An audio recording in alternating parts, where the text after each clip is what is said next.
Tanner McNally with Evergreen Exteriors here. I'm going to show you guys how our 3-foot, which is a classic rib or a delta rib or a bunch of other combinations like that, installs go.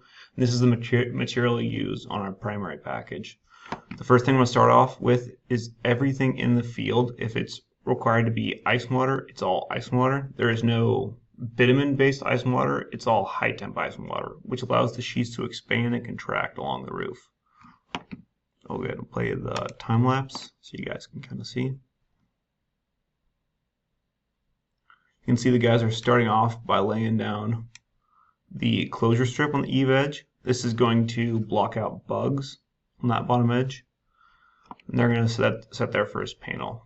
3-foot has exposed fasteners. You can see I'm putting on the edges right here. Oh, now they're putting in closure strip. So I'll pause really quick.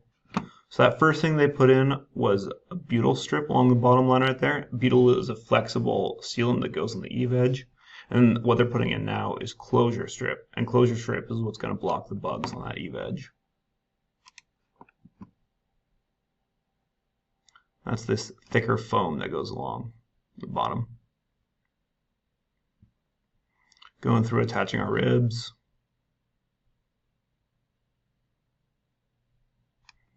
What you can see the guys doing here in just a second.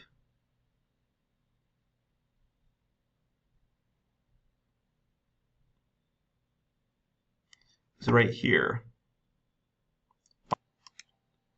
So starting again, what the guys are doing right here is putting in butyl tape. Butyl tape is a special sealant used for metal roofs.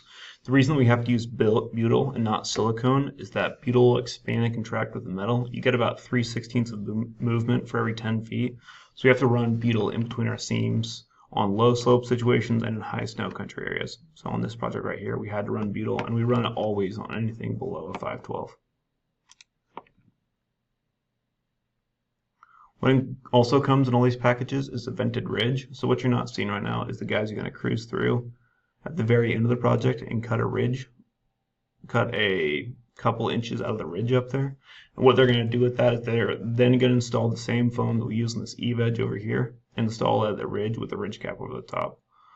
Looks like they're cruising through and checking for square right now. With these 3-foot panel systems, it's really easy to get off. So it's really important that we keep our lines super straight throughout. Gonna skip ahead. What we'll see the guys continue to do is pull square from this wall, from these runs over here, and these runs over here, just to make sure we're keeping straight lines going up and down that roof, and you don't have areas where you're gonna have a big old diagonal jag coming across it. We'll see you running that butyl tape down again. These all get exposed 1/4" screws is what we recommend for most of these projects. We don't use 5/16 off the jump because we want to give homeowners an ability to re-screw in the future. So that means after about 15 years, we usually recommend inspecting the washers and the gaskets on these metal roofing screws and seeing if they need to be replaced.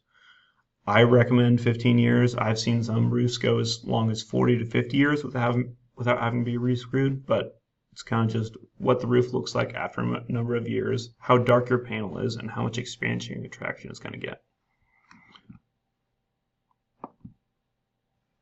And that's it for this time lapse. Thank you. That's the Palouse pack, or the primary package for Evergreen Exteriors.